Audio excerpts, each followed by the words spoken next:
Okay, we'll have two sessions before the end of the day.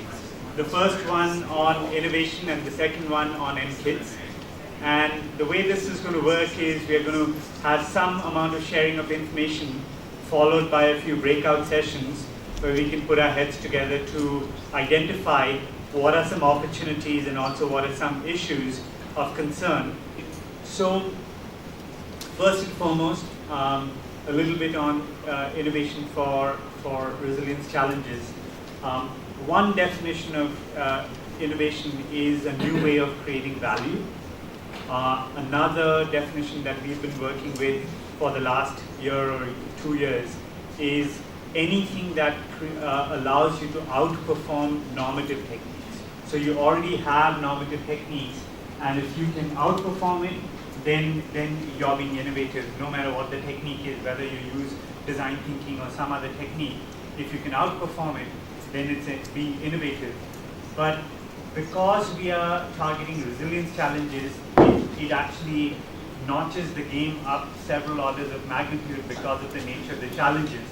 So if we look at what resilience challenges are, we don't just need innovation, but we need extreme innovation.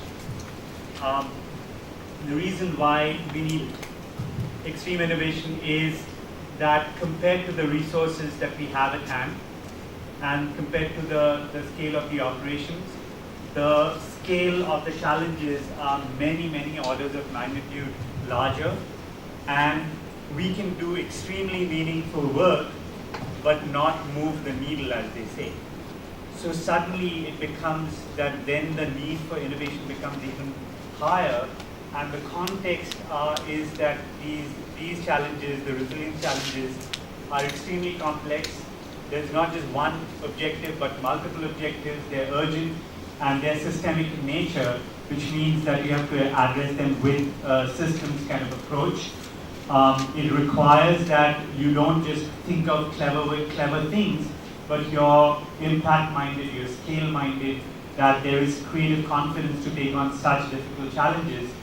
And because in these kind of challenges, the community is the one that's really suffering, and we need to address the needs of the community.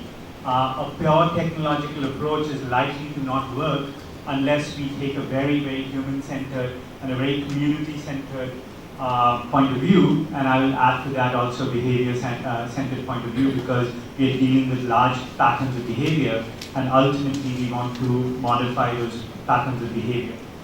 And what we need to do is not just measure our own impact or our own activity, but we are trying to create a larger ecosystem for meeting the regional and the national resilience challenges in Africa. And we absolutely have to aim for impact that goes beyond the RAN regime, and also extend our runway so that we have the opportunity to make the impact that we set out to do. And with the current structure, we might raise a fair amount of potential for making impact, but we might not get to the impact part, so we need to extend the runway. And ultimately, what we are doing is so new in some ways that we are also we also have an opportunity to influence the larger thinking in the development world and the mindsets around that, because there's a lot of mindset around input where there's a lot of money that goes towards making activity that doesn't necessarily affect the changes that we want. So we are also, in a sense, creating new kinds of thinking. And then we want to engage with community in a very, very new way, in a very deep way. So we need to expand that capacity to do that. And not just in order to observe them and understand their needs, but essentially make them a part of the diffusion pathways and the solution itself. And that is a capacity that we need to grow. And also this thing that we are now calling MKids, and we'll have another session on MKids, so we won't dwell on it very much now, but that has the theoretical basis of scale and also engaging community in completely new ways, so we'll talk about that. But some of the things that we are seeing right now is that in multiple labs we have people who are engaging and having a dialogue with community in in fairly deep ways, and also what we have, and we will talk about that in the end kits, is people are feeling the freedom and the autonomy to create MKits based on what they're finding out here with very rich information, and that's and one of the indications of innovation taking place in a very rooted manner. We've also spent some time, especially last time we got together and we had a need finding workshop. We had a need finding workshop, we had a scaling workshop, but we also reflected about what it would take to create a really enduring culture that would be very strong and would really leverage the fact that we are a very diverse network spread across so many different countries. But one of the other things that we did is we created a larger framework for how an innovation process should work. So all the innovation teams are essentially being subjected to a broader framework and a process that matches the design thinking methodology, but also has a great deal of flexibility depending on where they're starting out. But a whole lot of the way in which they are asked to think about the needs, about the ways in which the community would likely receive this, and the degree to which all the failure modes are identified, the last mile problems are identified, are baked into the system.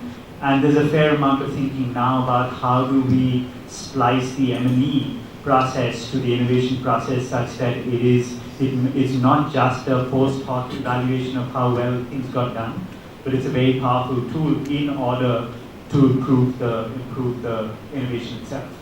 Now, I just want to mention a few things that Stanford has been focusing on. So first and foremost, a framework and around the innovation culture, a fair amount of thinking around that, the design thinking methodology, of course, and giving it in a form that is where the uptake is as fast as possible, because after all, design is a fairly non-deterministic process, and it's not like learning mathematics. There's a fair amount of, it's a little bit like teaching someone a sport, and there's the theoretical aspect for it, but there's also a whole lot of playing. So the design thinking methodology. And one component of that, which I think that RAND has really, really embraced, is the need finding process, where you go down and really identify the need and the root causes, rather than having a theory that you then stick to, which is not buttressed by reality.